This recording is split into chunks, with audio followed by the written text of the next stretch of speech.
अस्सलाम वालेकुम फ्रेंड्स। आज मैं आपके लिए एक ज़बरदस्त हाथों और पाँव और सांवली गर्दन की रंगत निकालने के लिए, हाथों और पाँव की मैल को साफ़ करने के लिए एक बेहतरीन टिप शेयर करने जा रही हूँ। उम्मीद करती हूँ ये टिप आपको अच्छी लगेगी और आपको भी इफ़ेक्टिव रिजल्ट्स मिलेंगे, क्योंकि मुझे भी बहुत अच्छे रिजल्ट्स मिले हैं। आपके अगर हाथों और पाँव की स्किन बिल्कुल रफ़ हो चुकी है, डल हो चुकी है, या खुरदी हो चुकी है, या सांवलापन आ चुका है, अक्सर ख़वातीन या लड़कियाँ परेशान होती हैं, किचन में काम काज करती हैं, बर्तन वगैरह वाश करती हैं तो पानी ठंडा इस्तेमाल करती हैं सर्दियों में, तो इस वजह से स्किन जो है हाथों की बिल्कुल रफ़ हो जाती है। अपनी स्किन को डेली मॉइस्चराइज में रखें और डेली अपनी स्किन की केयर करें, तो आपके हाथों और पाँव की स्किन बिल्कुल भी डल नहीं होगी। तो उम्मीद करती हूँ ये टिप आपको अच्छी लगेगी। आपने करना ये है कि खीरे का रस निकाल लेना है, तकरीबन 2 चम्मच। ये मैंने खीरे का रस निकाल के ऑलरेडी रख दिया है। तकरीबन आधा खीरा मैंने लिया है और इसका मैंने रस निकाल लिया है।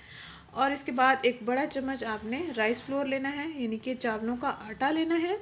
और एक बड़ा चम्मच मैंने एलोवेरा जेल लिया है। एलोवेरा जेल मेरे पास फ्रेश लीव्स वाला मौजूद था, तो मैं वही यूज़ कर रही हूँ। तो अगर आपके पास पैकिंग वाला है तो आप पैकिंग वाला भी यूज़ कर सकते हैं।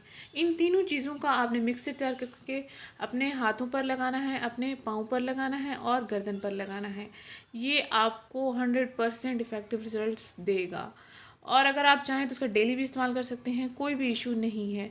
एक और चीज़ जो है आपने इसमें ऐड करनी है वो है बेकिंग सोडा।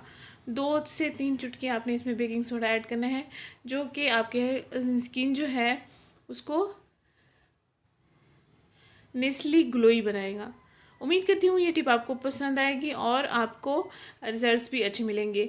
एक किस्म की सर्दियों के लिए हाथों और पाँव की रंगत निखारने के लिए ब्लीच क्रीम आपने घर में खुद ही तैयार करनी है। तो आइए चलते हैं, इसको तैयार करते हैं। कैसे हम बनाएंगे मैं आपको बताती हूँ। खीरे का रस ऑलरेडी लेके रखा हुआ है, तो इसमें हम राइस फ्लोर ऐड करेंगे और इसके साथ ही हम इसमें एलोवेरा जेल का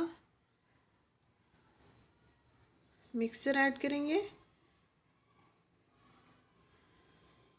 इन चीज़ों को हम अच्छे से मिक्सअप कर लेंगे। जब ये चीज़ें मिक्सअप हो जाएंगी अच्छे से, तो हम इसमें लास्ट पे 2 से 3 चुटकी बेकिंग सोडा ऐड कर देंगे, जो हमारे स्किन को फेयर और ग्लोइंग बनाएगा।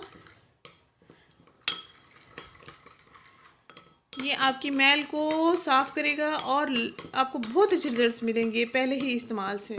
आपकी स्किन जो है बिल्कुल सॉफ्ट हो जाएगी। ये देख सकते हैं बहुत अच्छा सा मिक्सचर तैयार हो चुका है हमारे पास। इसको मज़ीद भी हम मिक्स करेंगे ताकि ये क्रीमी फॉर्म में तैयार हो जाए हमारे पास। एक मज़ेदार सी हमारे पास ब्लीच क्रीम तैयार हो गई है, जिसके कोई साइड इफ़ेक्ट्स भी नहीं है और आपको रिजल्ट्स भी बिल्कुल नेचुरल मिलेंगे और फ़ौरन मिलेंगे। आपके हाथों पर जो भी मैल जमी हुई होगी वो साफ़ हो जाएगी। अब हम इसमें बेकिंग सोडा ऐड करते हैं। तकरीबन 3 चुटकी या 2 चुटकी जितना बेकिंग सोडा है। अब मैं इसको इसमें मिक्स कर लूँगी। इसकी गुठलियाँ जो हैं अच्छे से मिक्स हो जाएं। तो ऐसे ही आपने घर में ब्लीच क्रीम तैयार करनी है। अगर आप चाहें तो इसमें लेमन जूस भी ऐड कर सकते हैं बेकिंग सोडा को स्किप करके, लेकिन बेकिंग सोडा बहुत ज़्यादा इफ़ेक्टिव है। ये आपकी स्किन को फौरी ग्लोई बनाएगा। किसी शादी ब्याह में जा रहे हैं, फंक्शन अटेंड करने जा रहे हैं, फेस तो ठीक होता है लेकिन हाथों और पाँव की स्किन बिल्कुल ड्राई होती है, रफ़ होती है और सांवली नज़र आती है, खुश्क भी हो जाती है। तो आप इस टिप का इस्तेमाल कर सकते हैं, आपको फौरी रिजल्ट मिलेगा। तो उम्मीद करती हूँ ये टिप आपको पसंद आएगी। बहुत ही प्यारी सी क्रीम तैयार हो चुकी है हमारे पास। अब आप इसको इस्तेमाल कर सकते हैं।